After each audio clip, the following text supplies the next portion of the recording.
Voilà, Laurent Bonjour, Berger. Monsieur Berger. Voilà, qui vient On vous de... a attendu, Monsieur Berger. Vous avez un micro, Laurent Berger, bienvenue, leader de la CFDT, Bonjour. qui est applaudi, vous voyez derrière, je vous le disais, puisqu'il y a du monde, hein, il y a déjà des manifestants et vous soutiens qui sont là. Ça va, Laurent Berger? Vous avez eu un peu de retard au décollage à Orly ce matin. Ça va, on est là, donc il fait beau, on est ensemble, les autres arrivent aussi, donc tout va bien. Bon, et vous avez du monde, effectivement. Albi, on en parlait un petit peu avec Philippe Martinez. Albi, pourquoi Albi?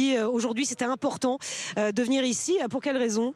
D'abord parce que la mobilisation très forte depuis le 19 janvier contre cette réforme des retraites, elle est une mobilisation qui est très ancrée dans les territoires, dans cette France qui travaille, de travailleurs normaux, j'ai envie de dire. Et donc on avait envie de signifier ensemble, en venant tous au même endroit, qu'il faut tenir compte de ces mobilisations. Il n'y a pas un manifestant à Albi, ça vaut autant qu'un manifestant à Paris ou ailleurs.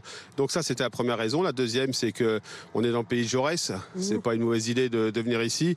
Et puis la troisième, c'est que on a aussi une journée qui est sous le signe des vacances scolaires pour beaucoup de régions. C'est pas le cas encore en Occitanie. Donc voilà, on a décidé de venir ensemble, dire non aux 64 ans.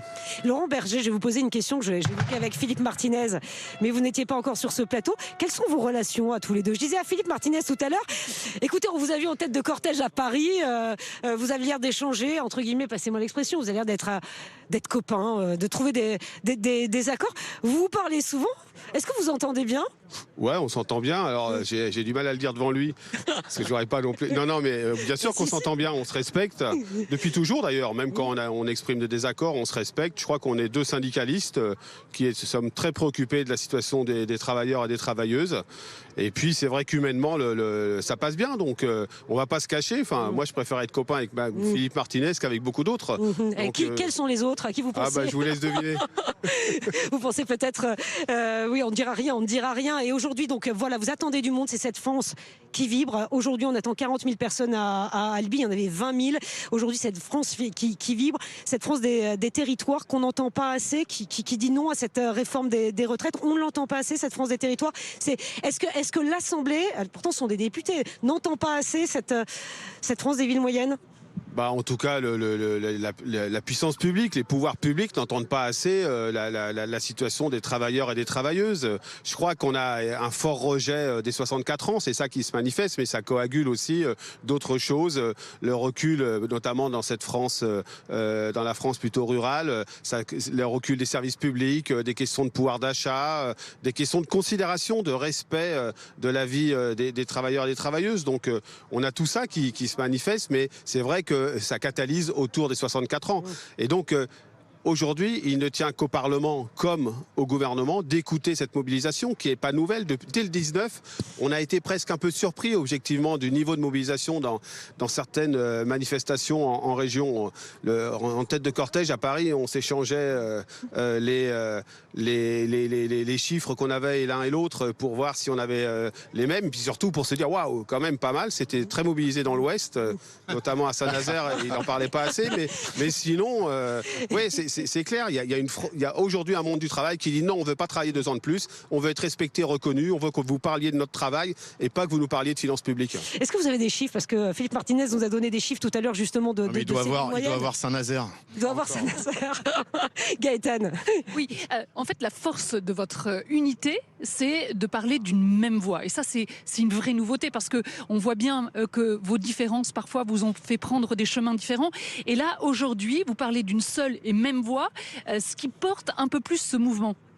Je crois que, vous savez, les gens qui sont là, qu'ils soient de la CGT, de la CFDT, de Force ouvrière ou d'autres organisations syndicales, je crois qu'ils sont satisfaits qu'ensemble, nous disions non contre les 64 ans. Et donc oui, on parle d'une seule voix. Ça ne veut pas dire qu'on est d'accord sur tout. Nous, on n'a jamais menti là-dessus. On n'a jamais dit qu'on s'est jamais forcé. Mais ça veut dire que pour être ensemble aujourd'hui contre cette réforme, on est ensemble de bonne foi, de façon volontaire, de façon dynamique, parce qu'on se respecte. Je pense que c'est ça. Les travailleurs et les travailleuses, ils connaissent nos points de désaccord. Et on les assume. et on les assume. Ce qu'ils attendent de nous, c'est qu'on se mette d'accord sur un objectif commun. Et c'est ce qu'on fait en ce moment. Mais est-ce que vous voulez voir comment ça se passe du côté de Paris? Parce que vous êtes à Albi aujourd'hui. Ça n'a pas commencé encore. Bah non, c'est 14h à Paris. Mais là aussi, ça n'a pas commencé, 14h30. On va peut-être juste aller retrouver Dominique Marie, parce que on voyait tout à l'heure avec Ronald Guintrange que les choses étaient en train de se mettre en place aussi du côté de Paris. Dominique Marie, il est quelle heure là? Parce qu'on n'a pas d'horaire. Voilà, il est presque 13h. Je regardais mon portable. Est-ce qu'il y a du monde déjà à Paris? Est-ce qu'on est en train de se mobiliser du côté de la place de la Bastille? La place de la Bastille est en train de se remplir progressivement. Oui, il y a les syndicats qui affichent leur unité. Vous en parliez en plateau. Là, il y a la CFDT. J'aperçois la CGT là-bas. La FSU, les unitaires. FO qui est là aussi, bien sûr.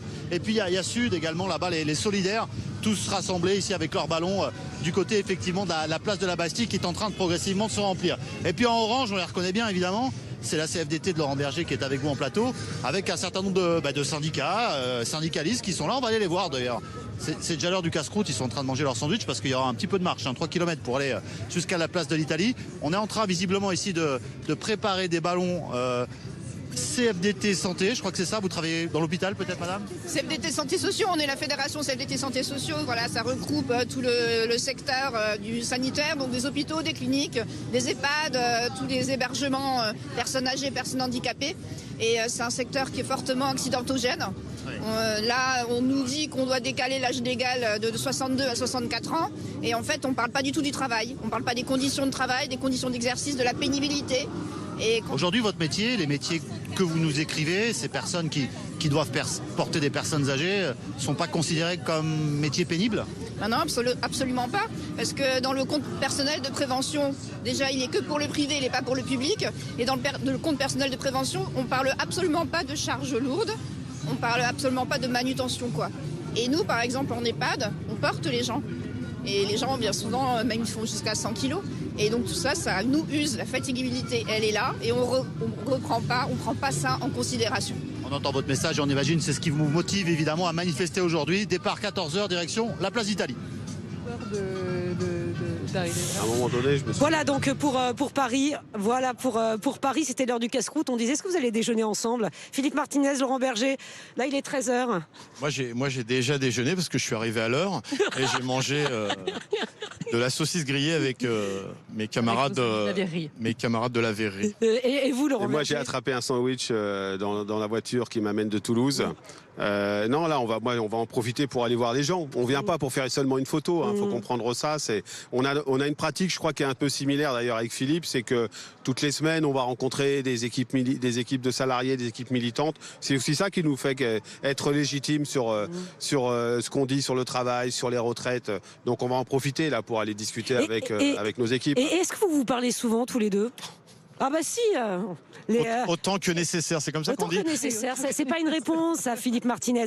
Est-ce que vous échangez souvent, là, depuis la réforme des retraites? Est-ce que je sais pas, vous envoyez des SMS tous les jours pour faire un petit état des lieux Après le coup de fil d'Elisabeth Borne dimanche, est-ce que vous êtes consulté? Non, comme Laurent, elle t'a appelé avant moi, c'est la loyauté, il m'a prévenu qu'elle l'avait appelé, je lui ai dit, ça y est, moi aussi, c'est fait, voilà. On échange quand il y a besoin, c'est normal, quoi.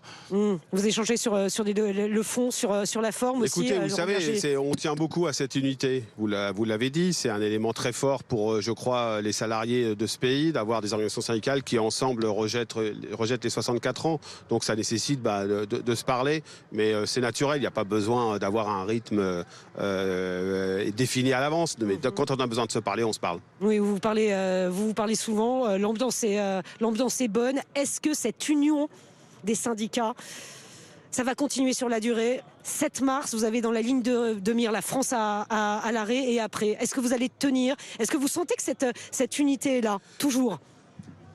Écoutez, tout va bien. Non mais qu'est-ce que vous voulez que je vous dise? Tout va bien, il y a du monde, on a des objectifs, voilà, et l'objectif il est précis, c'est le retrait de cette réforme. Voilà. Et je crois que on fait la démonstration de la centralité du syndicalisme aujourd'hui dans notre pays et dans le monde du travail. Et évidemment qu'il y aura un après. Et cet après, on aura aussi appris les uns et les autres durant ce mouvement, y compris dans la façon de peut-être de travailler ensemble. Donc, mais en tout cas, il y a aujourd'hui une journée de mobilisation, qui est une journée de mobilisation où l'objectif, c'est pas d'abord de faire nombre, même si ici, on va faire nombre à Albi et j'espère à Paris, mais dans d'autres endroits, il y a les vacances scolaires, on le sait. Et il y a un objectif, c'est le 7 mars. Et de combattre cette réforme, et notamment son article 7 avec les 64 ans. C'est important ce que vous dites, c'est-à-dire que cette mobilisation contre la réforme des retraites, elle aura permis aux syndicats de se parler et d'être unis, parce que c'est une image qu'on n'avait pas, cette union de tous les syndicats.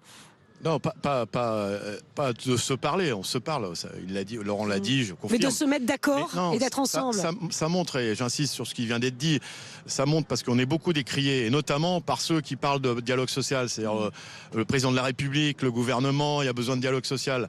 Et à chaque fois qu'ils ont l'occasion, ils disent les syndicats, ça sert à rien. On montre que quand les syndicats sont présents, quand on fait bien notre boulot, parce qu'on a aussi des critiques à se faire sur nous-mêmes, eh bien, la population répond. Voilà, à partir du moment où on parle de leurs problèmes, les syndicats, ils ont toute leur utilité et on voit que les rassemblements, ils sont massifs. Et vous avez l'impression d'avoir été remis à l'honneur parce que c'est vrai, Gaëtan Mélin le soulignait tout à l'heure, les syndicats, on se posait la question, peut-être que l'exécutif voulait aussi faire passer ce message, à quoi sert-il? Est-ce que vous avez l'impression que voilà, vous êtes sur de la scène? On peut écouter tous les commentaires, je crois que c'est pareil, mais Laurent le dira, on a fait 10 200 adhésions rien qu'au mois de janvier. C'est ça la meilleure réponse de l'utilité du syndicalisme. Oui, mais Laurent Berger, c'est vrai qu'on a un gouvernement qui a beaucoup ignoré les organisations syndicales ces dernières années.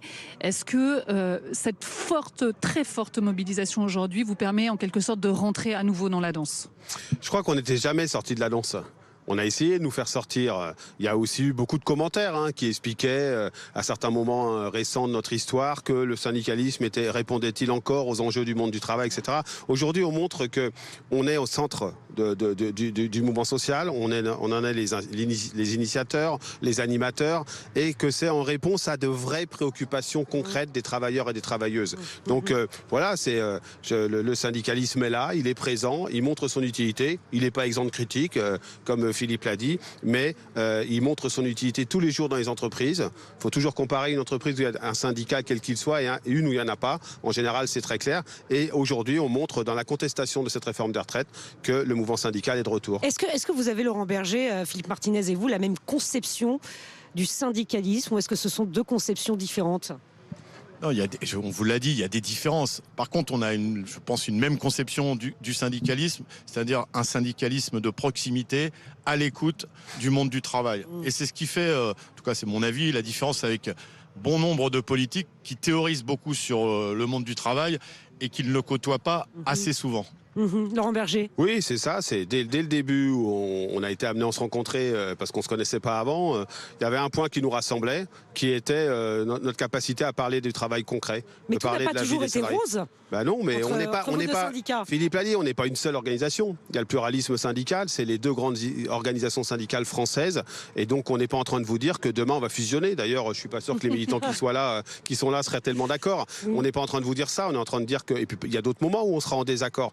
Mais ça s'assume, et je crois qu'on aura fait la démonstration qu'on peut être d'accord sur certains points, en désaccord sur d'autres, et se respecter, c'est fondamental. Voilà, et c'est l'image effectivement que vous faites passer aujourd'hui, mais c'est une nouvelle image aussi que vous faites passer peut-être. C'est parce que vous regardez mieux aujourd'hui qu'hier, c'est pour ça.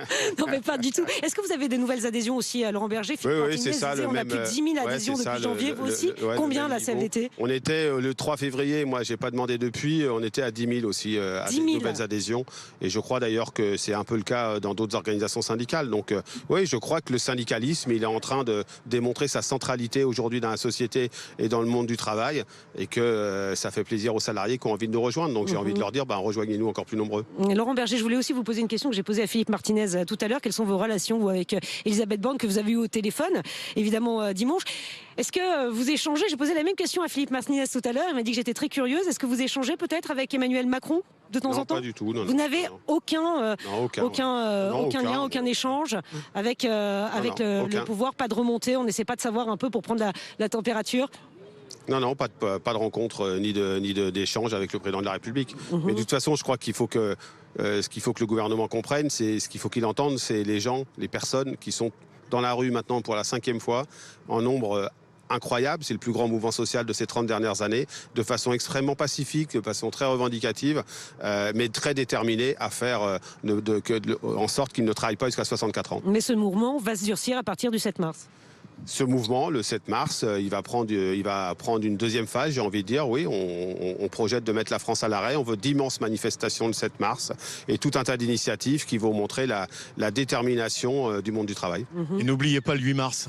Oui, la journée de la femme. Non, je peux pas La l'oublier. journée internationale des droits des femmes, parce que, je vous le redis, cette réforme, elle vise particulièrement les femmes. Oui, c'est vrai, effectivement, on en a parlé, effectivement. Et je vais être obligé de vous quitter. Ah non, Alors, on va vous laisser, Laurent Philippe Berger. Martinez.